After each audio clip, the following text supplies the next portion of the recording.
Can marriage counselling or couple counselling or therapy help marriage? ఏదైతే counselling చేయడము లేకపోతే couples therapy ఇవ్వడము అలాంటివి చేస్తే ఒక మ్యారేజ్ని కాపాడడానికి ఏమైనా అవకాశం ఉంటుందా? ఖచ్చితంగా అవకాశం ఉంటుంది. కొన్నిసార్లు ఏంటంటే తొందరపడి విడాకులు తీసుకుందామని వచ్చిన వాళ్ళు ఉంటారు. కొన్నిసార్లు ఏంటంటే with somebody else's influence or ప్రెషరో ఇన్ఫ్లుయెన్స్ బట్టో మా మదర్ ఇలా చెప్పిందని చెప్పి ఆ రైట్ ఫ్రేమ్ ఆఫ్ మైండ్ లేకుండా ఇప్పుడు హస్బెండ్ మీద కోపం వచ్చేసింది ఆ అమ్మాయికి, మదర్ ఈజ్ లైక్ ఇన్ఫ్లుయెన్స్ చేస్తుంది, అలాంటివి కూడా జరిగిన సిచ్యువేషన్స్ ఉన్నాయి. అలాంటప్పుడు ఏంటంటే ఒకళ్ళ మైండ్ సెట్ ఇంకొకరికి తెలియదు, ఒకళ్ళు ఏం ఆలోచిస్తున్నారో ఇంకొకరికి తెలియని పరిస్థితులు ఏర్పడతాయి అనమాట. అంటే they are not ready to listen. వాళ్ళు ఏం ఎక్స్ప్రెస్ చేసినా తప్పు అనిపిస్తుంది. They cannot see it in that light. ఇప్పుడు ఏది చెప్పబోయినా పర్సనల్ అటాక్ కింద తీసుకునే సిచ్యువేషన్ వస్తుంది. Because there is communication gap and ఇలా ఇన్ఫ్లుయెన్స్ అయి ఉండొచ్చు, అలా రకరకాలుగా.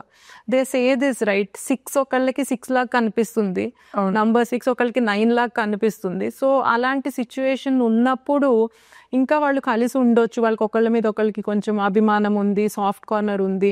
అలాంటప్పుడు ఏంటంటే మ్యారేజ్ కౌన్సిలింగ్ కానీ రిలేషన్షిప్ కోచింగ్ ఇలాంటివి తీసుకుంటే ఏంటంటే they will throw light on those areas which you are not able to see. Or లేకపోతే ఒక ఇన్సిడెంట్గా చూడకుండా వాట్ హ్యాపెన్స్ ఇస్ మనకు వాళ్ళు ఉన్న ఇంప్రెషన్ ప్రకారం మనం వెళ్తూ ఉంటాం. ఇందుకనే చేసి ఉండొచ్చు అని, వాళ్ళు మంచి చేసినా మనకి కనిపించదు. ఎవరమైనా అంతే, not only in marriage but in any friendship కానీ అలా. సో అలాంటప్పుడు when there is third person who is capable of doing that, try to saves the marriage, it will definitely be helpful. అలా సేవ్ అయిన marriages కూడా ఉన్నాయి. But at the same time sometimes ఒక stage వచ్చేసింది, marriage counselling చేసినా ఏం చేసినా వాళ్ళకి ఇద్దరితో ఉండాలని లేదు అన్నప్పుడు ఫెయిల్ కూడా అవ్వచ్చు. But no harm in giving it a try. Yeah.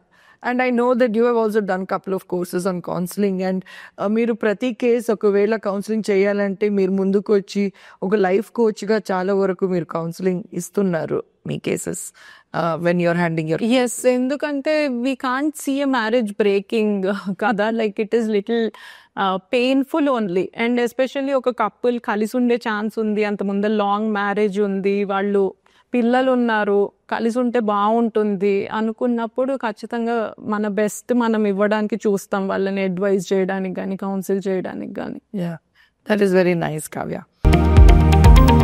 Latest news updates కోసం ఇప్పుడే డౌన్లోడ్ చేసుకోండి మీడియా ఎఫెక్ట్స్ యాప్.